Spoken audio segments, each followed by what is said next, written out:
Everybody, welcome back. Very excited about our next session. In fact, very excited about everything that we're going to be doing for the rest of today. And I hope that our attendees will really embrace our opportunities. We have a very special guest who's been a great friend to the AFD today, in Commissioner Rohit Chopra, who is I'm getting a whole lot of things over in chat. The commissioner was a guest of ours once before when we had one of the AFD's inaugural town hall meetings, and he's generously consented to come back and be with again today. The commissioner is being sponsored by Zarco, Einhorn, Salkowski, and Brito, who are also going to be sponsoring the next session, which is really a deep dive into the Federal Trade Commission and all the things that the Federal Trade Commission is beginning to listen to and be active on in terms of franchisee rights. I don't know if Bob Zarco is in here. He's having some trouble joining us today. And I'm going to introduce you to Keith Miller, who's going to tell you more about the commissioner and Commissioner Chopra, who is currently commissioner of the Federal Trade Commission, been a great friend to the AFD, but he is waiting patiently to be confirmed by Congress to be our new director of the Consumer Financial Protection Commission. I lost that note, Commissioner. But Keith, why don't you take it away and correct any deficiencies that I just gave?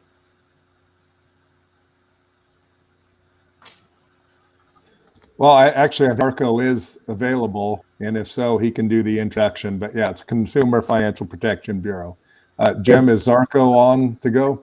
Yeah, here I am. There he is. And Bob, I think I mentioned a little bit about your being our sponsor, but please take it away and introduce the commissioner. Thank you so much, Bob. Sorry for the technical difficulties, but we're able to get on. It's my pleasure this morning or afternoon for some of you to introduce Rohit Chopra, who is the Federal Trade Commissioner and has been so since May of 2008. Commissioner Chopra has actively advocated to promote a fair and fully functioning marketplace through vigorous agency enforcement that protects families and honest companies from those that break the law.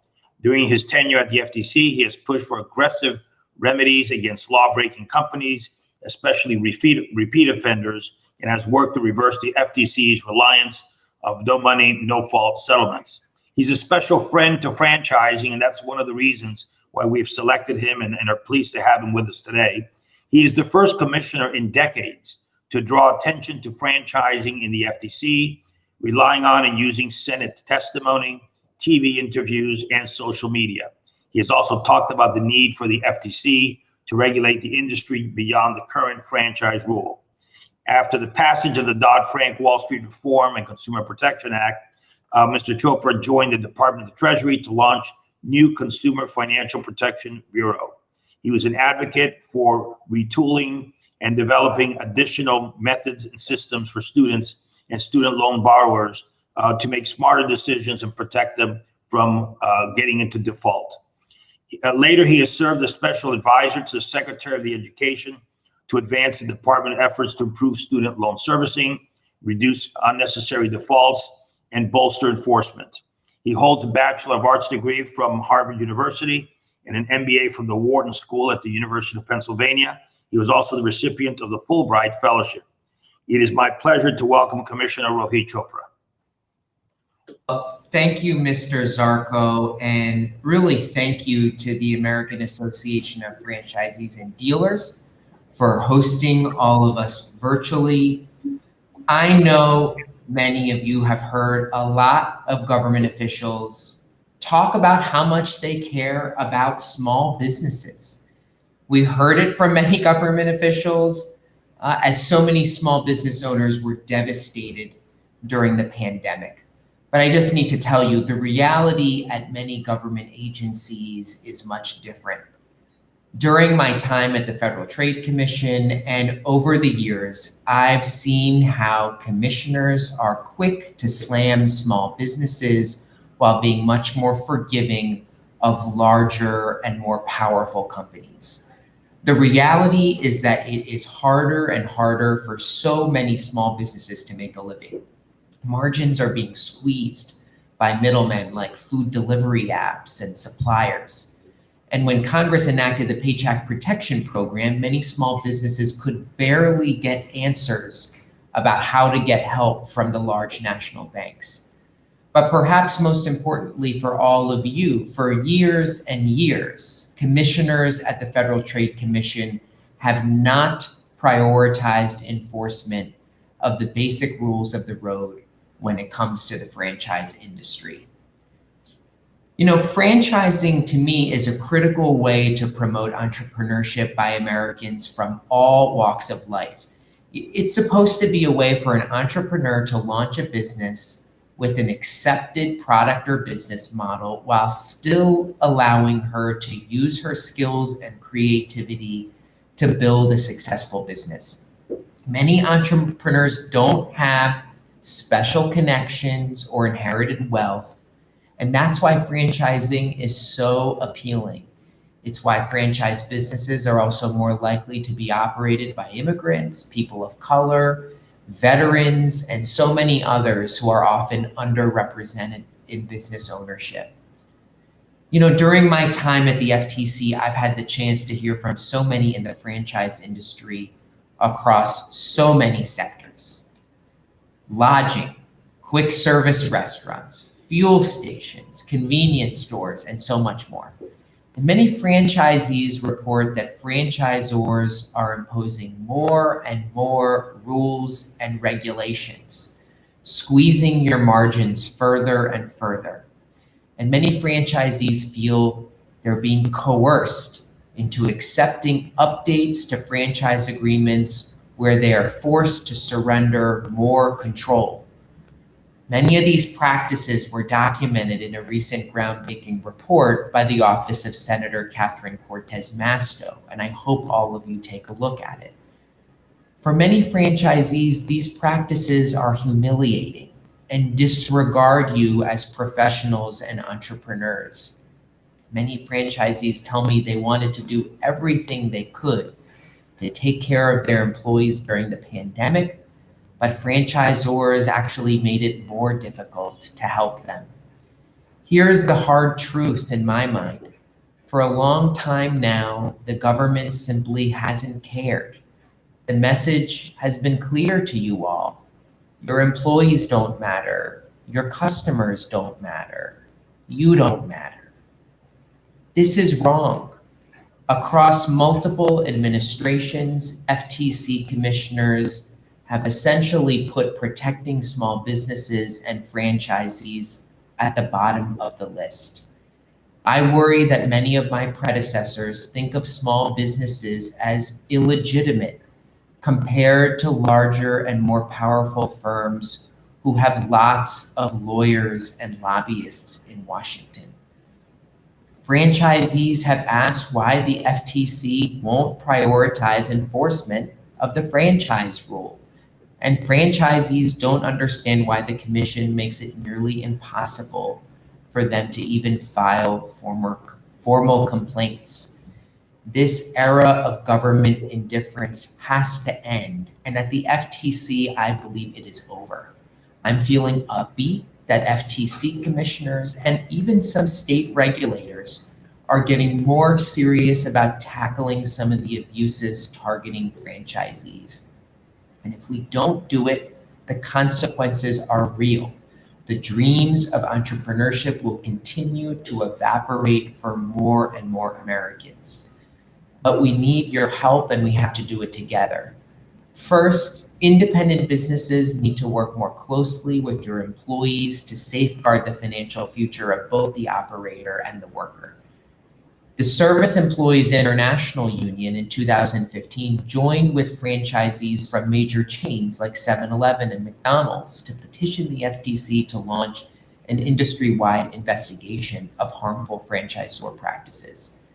Violations of unfair trade practice laws at the federal and state level harm both small business owners and workers, and all will benefit from more effective enforcement. Second, we need you to speak up to continue to tell your stories to federal and state officials. Law enforcement and policymakers need to hear from you about what is happening. You know, minority-owned businesses across the country have been especially struggling. And as I mentioned before, franchisees have been a traditional gateway for many minority entrepreneurs and immigrants. If we want there to be an equitable recovery, not based on your connections, we need to make sure that franchising remains viable. I know that many of you fear retaliation, but remember that law enforcement often provides a way for you to provide tips anonymously to help us investigate and root out wrongdoing. Finally, we all need to work together, franchisees, franchisors, employees, suppliers, and others, to map out how we can update the FTC's franchise rule, which was first promulgated in 1978. We need to make sure that both prospective and current franchisees are protected from the imbalance of power inherent in this business model. In addition to looking at required disclosures, I hope the FTC will consider looking at other clauses like non-disparagement and non-compete agreements, examine conflicts of interest between franchisors and suppliers, and so much more. There's really a lot to do here, and I think the tide is turning. Thank you again for inviting me. I'm sorry I took so much time, but I really look forward to our conversation. Well, thank you, Commissioner. And, you know, I guess it was about little less than a year and a half ago, I first met with you after the Senator's office had met with you. And we started down this path in a sense of recognizing what's been lacking, I guess. And, you know, I always feel bad somewhat because some of the people who work in the FTC on franchising, I feel like they're getting the brunt of some of the comments sometimes we make, but it's really not, as you say, their fault. It's a priority problem. And so part of getting, you know, the one thing we always hear is, well, we don't get any complaints. And yet we know in the last year complaints have happened. Are those going to the right place? And what are we doing to make the complaint process? I know I've, you know, talked with you in your office. Right now, to file a complaint, you have to hit report fraud and tell the FTC what the scammer has done. And so a comment on that, maybe? Yeah, so let's be clear. Our staff at the FTC are aggressive prosecutors and investigators. The accountable officials for the enforcement priorities are the commissioners. And I'd say over the last 40 years, we've seen a big shift in the priorities of the agency away from focusing on big national players and more towards small-time scammers. To me, of course, we want to go after scams, but for people like small businesses, they don't think of themselves as being scammed or a victim of fraud. They see it as a fundamental imbalance of power where there's unfair business practices. And it's not about going after some small-time boiler room. It's often against standing up to a very, very powerful firm. So right now, the FTC's complaint process is really, really frustrating for small and independent businesses all over the country. I have heard it from pharmacists. I've heard it from app developers. We are not doing what we need to do to listen to small businesses. So I've advocated for different channels for you all to be able to file complaints. Keith, we will continue to share with you contact information about how people can file those complaints, but ultimately we need to not make it feel like franchisees they feel like the FTC doesn't want to hear the complaints because we make it nearly impossible to file it on our website. And, you know, I'm hoping with our new commission, we're going to change that. So moving to kind of the franchise rule, of course, it's under review. And in November, we had a workshop on it. And I think one of the things that's interesting and into the complaint part of it is historically, you've probably gotten 30 to 40 comments submitted to a franchise rule workshop or anything like that. And yet I believe we got, was it 200 and something or almost 300 comments in on that, almost all from franchisees. And if you read them, they're really kind of using it as a complaint board as opposed to really recommending what the changes were to the franchise rule. Just your thoughts on what happened with that and where that process is at. Yeah, so for those of you who don't know, we had a really interesting workshop that our staff led on the franchise rule. And there's no question that the public comments we got were certainly coming from a lot of current franchisees. And that was actually a really big, important message, I think, for the FTC. And just so you have some historical backdrop, in 1978, the commission stated when it put into place the original franchise rule, again, this is nearly 43 years ago, that the commission's promulgating this rule in response to, quote, widespread evidence of deceptive and unfair practices in connection with the sale of franchises and business opportunity ventures.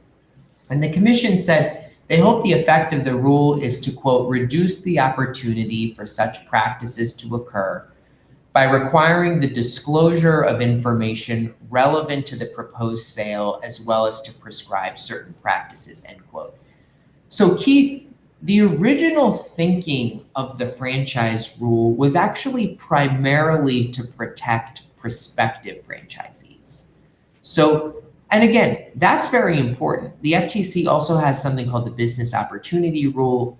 You know, historically, the commission has really cared about individuals who are trying to be entrepreneurs. And in fact, we continue to have a program to conduct law enforcement against multi-level marketers. We did a recent case against Amazon for their the lying to their delivery drivers about tips. So we do have some experience of when it comes to protecting entrepreneurs. But I think when it comes to the franchise rule, the focus has largely been on the prospective franchisee rather than the existing one. And for me, of course, we have to make sure we're protecting the prospective franchisee, because the prospective franchisee also needs to know all of the critical information before they sign up for launching their business and investing a lot of capital. But I also think that we can't forget that a lot of franchise agreements sometimes allow the franchisor to make quite a bit of changes after the fact. And some of you have even reported during the pandemic, you know, franchisors may have even used the leverage during the pandemic to impose more and more conditions. And, you know, we have to make sure, one, that prospective franchisees are protected, because clearly if a franchisor has an unproven business model or is lying about the facts, we need to protect both the consumer and the entrepreneur. But also we got to think harder about the existing franchisee experience. What are, you know, I've heard some stories about being forced to make certain types of renovations or equipment upgrades, but maybe learning that those equipment suppliers actually, you know, give a kickback to the franchisor. You know, this is obviously a conflict of interest. So we got to think harder about some of these tying arrangements, exclusive dealing arrangements that ultimately impose more costs on the franchisee. In some ways, totally, it's in some ways zero sum. It's loss for the franchisee, and it can be a win for the franchisor without really a lot of business model or customer benefit. So I'm definitely worried about that. I'm not sure really how we would think about that in terms of any proposed rule. I think it's a little premature, but I'm definitely in learning mode, and I know others are, in terms of how to protect from some of those abuses. You know, one of the things that was in the Senate report was kind of a graphic from Franchise Grade that showed over the previous 9 years, the franchise industry had a net gain of 20% of outlets. And yet, when you really look at the numbers, 89% more outlets opened for that net gain of 20%. I mean, I think this shows something's not working, right? And it goes across many spectrums, and I think even crosses into your future role, or soon to be future role, as director of the Consumer Financial Protection Bureau because of the loans. I mean, that means a whole lot of franchisees are losing a whole lot of money. And in a sense, the government is almost acting as the enabler in that process. Thoughts? Yeah. Can I just share with you that what's happening to franchisees is also happening in so many other parts of the small business ecosystem in America. Some of you may know that I actually have quite a deep interest in what's happening to independent farmers and ranchers in America. And you know, what I hear from poultry growers, chicken farmers essentially, is they are locked into these contracts where they're locked into supply one of the big chicken firms, and they are then forced to make certain changes to their business practice, forced to make certain changes to their contracts, and ultimately have very, very little recourse when it comes to the shifting of power from the grower to the chicken producer. I've heard it from pharmacists who independent pharmacists, we have to give them a lot of credit. During this pandemic were a key way we responded, especially in rural areas, especially in small towns when it came to vaccinations, when it came to protecting public health. But many of them are finding that some of their main ways in which they get paid, these so-called pharmacy benefit managers, are also owned by the big pharmacy chains. So again, they feel that as an independent business person, they're sort of being hit from all sides and squeezed more and more without really any material benefit to their patient or to consumers.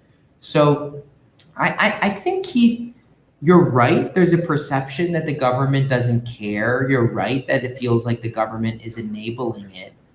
But I think these are actually practices that are very endemic across independent business.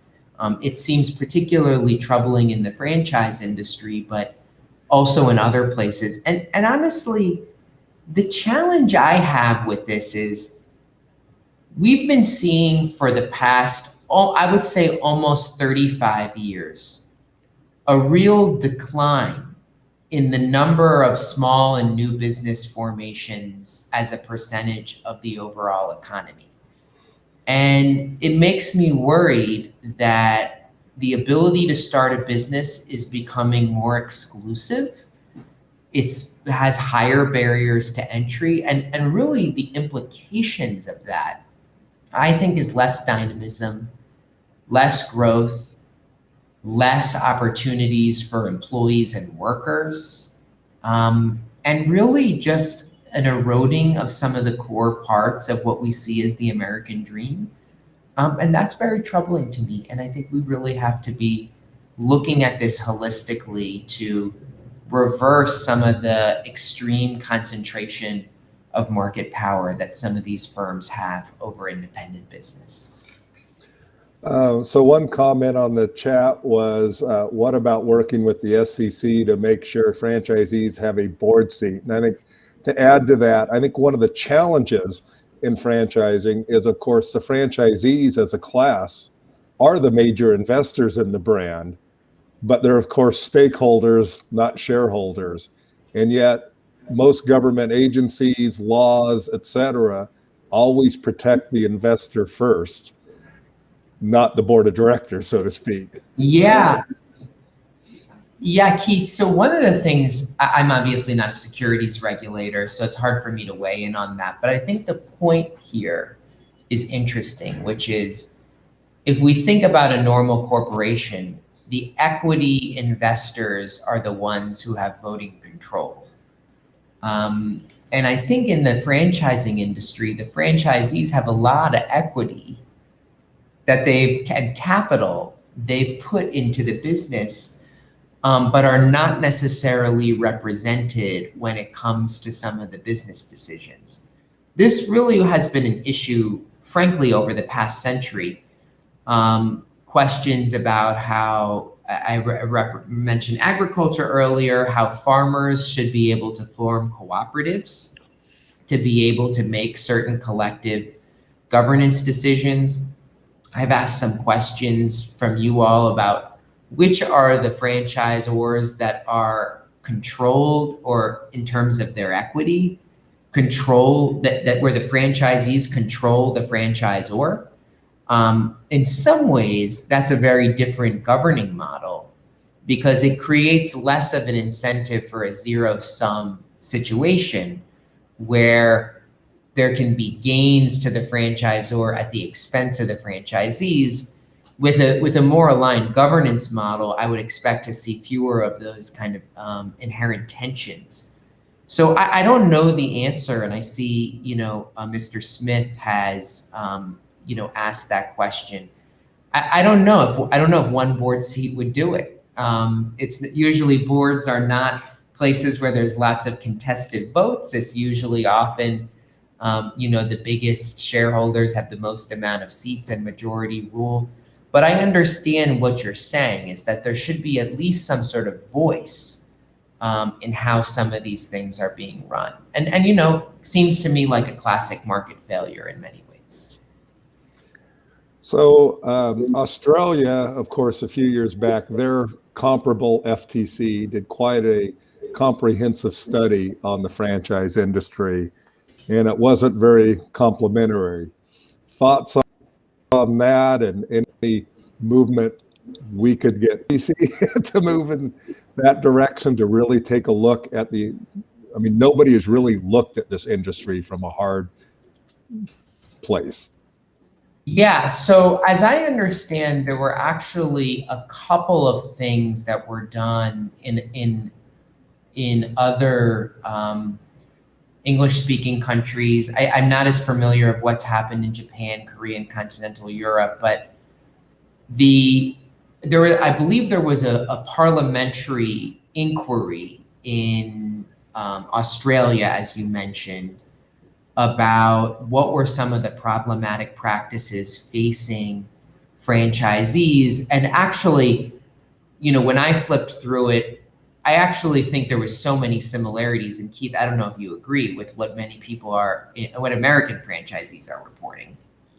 And the Australian Competition and Consumer Commission, which, as you say, is a very similar agency to the FTC enforcing antitrust law and consumer law, has really been clear they want to step up their enforcement, step up their codes of conduct, pretty critical of the existing regulatory framework.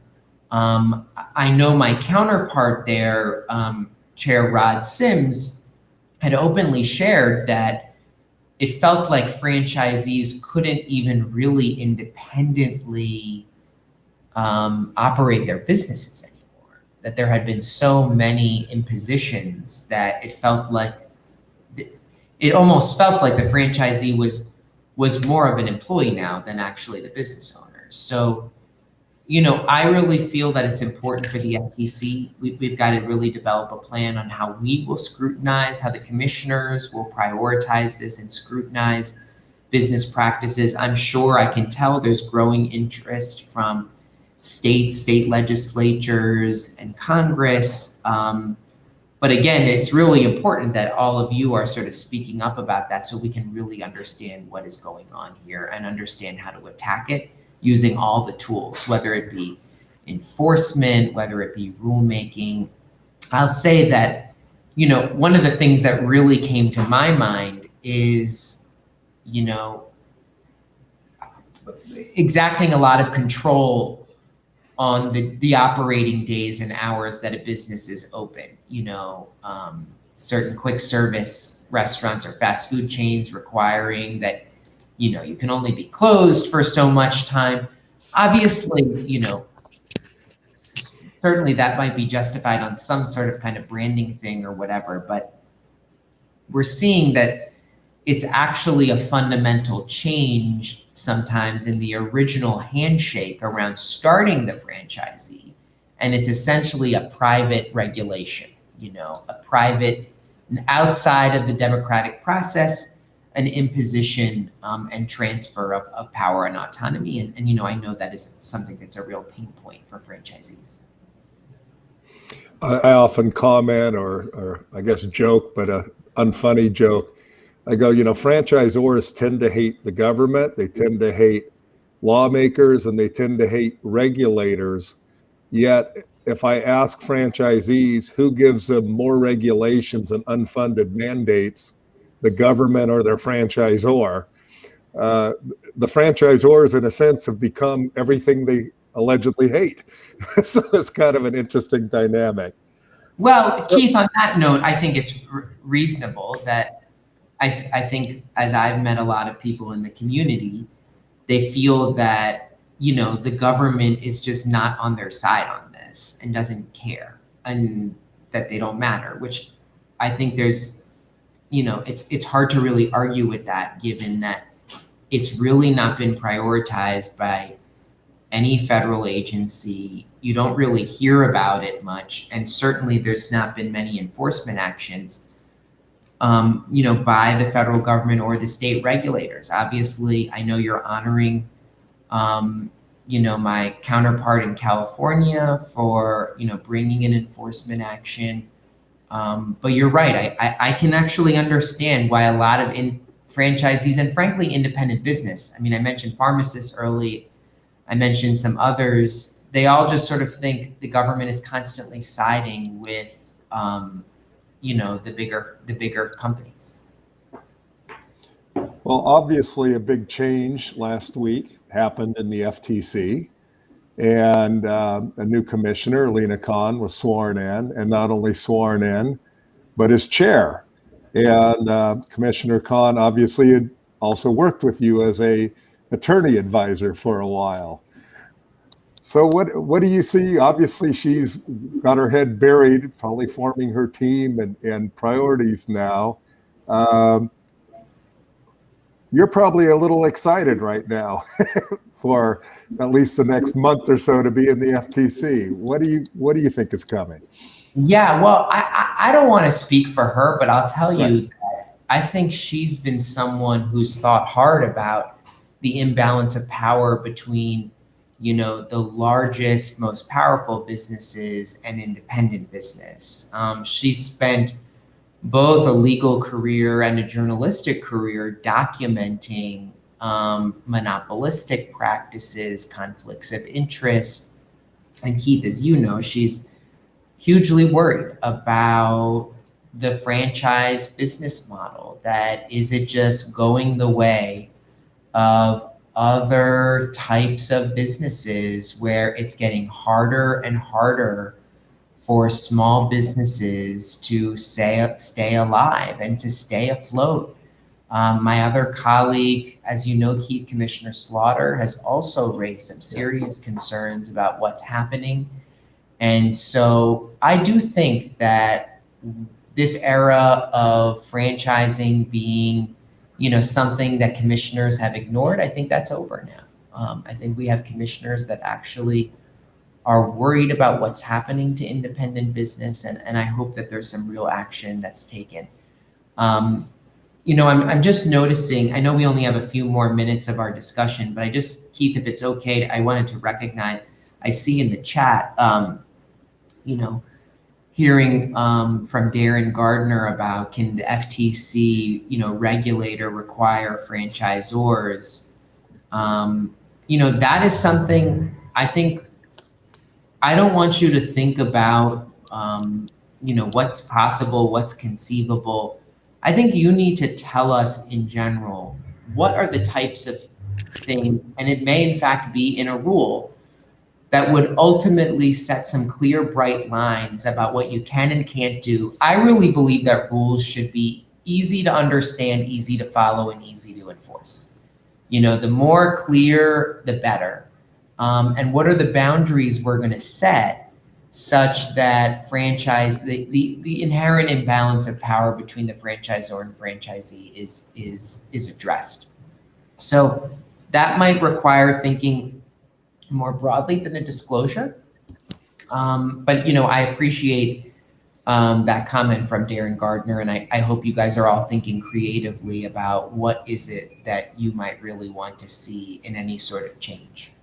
Well, and I think in our discussions in the past, you've made it clear that you think the FTC authority goes far beyond the rule, that franchising issues can be brought forth that aren't in the rule, because the rule is only pre-disclosure. In fact, you made that very clear the first time we met, I think, and said, well, why haven't you guys looked at this? And I'm like, I don't know. Didn't know we could. No, Keith, you're right. It's not, I feel bad. It's not your guys. It's not your all's job to know what our legal authorities are. We need to do a better job of telling you all what it is that is prohibited. And generally speaking, the FTC and many, many states have laws on the books essentially prohibiting unfair and deceptive trade practices. Sometimes that is spelled out in a rule. But even if it's not in a rule, there's still a lot of prohibited conduct. The benefit of the rule, of course, is that in the FTC, when you violate that rule, you can be subject to very stiff penalties and other sanctions. But there may be unfair or deceptive practices or unfair methods of competition that may not yet be codified in rule. That's why I hope, as you're thinking about updates to the franchise rule, you're not going to limit your thinking to the disclosure. Okay. Any final comments? I know your time is about up. Keith, I really want to thank you for educating so many policymakers and connecting us with so many people who are actually experiencing this on the front line. I just need to be, frank with you that this past 15 months, it's been just devastating for small businesses. It's really disheartening also to see that many Black-owned, Asian-owned, Hispanic-owned businesses, we see the data we're hit even harder. And I think as we think about entrepreneurship and franchising as part of a broad way of opportunity for all Americans, we need to really take stock of this. After the housing crisis in 2008, we saw an enormous amount of wealth disappear for first-time homeowners, and they were disproportionately minorities, immigrants. And I just want to make sure we're not going to do the same thing when it comes to small business entrepreneurship and ownership. And, the franchise model has been a gateway for so many, hardworking people. So I think we're in a test right now to see if we can save it. So I really thank you, and I look forward to working with all of you. I thank those of you who have shared your questions and stories, and I wish really the best for all of you and your employees as you navigate tough times these days. So my best to all of you, and really appreciate you inviting me today. Great. Thank you, Commissioner, for your time and obviously your leadership. You brought the word franchising back to the FTC in a lot of our eyes, and we appreciate it. Thank you very much. All right. Thanks again.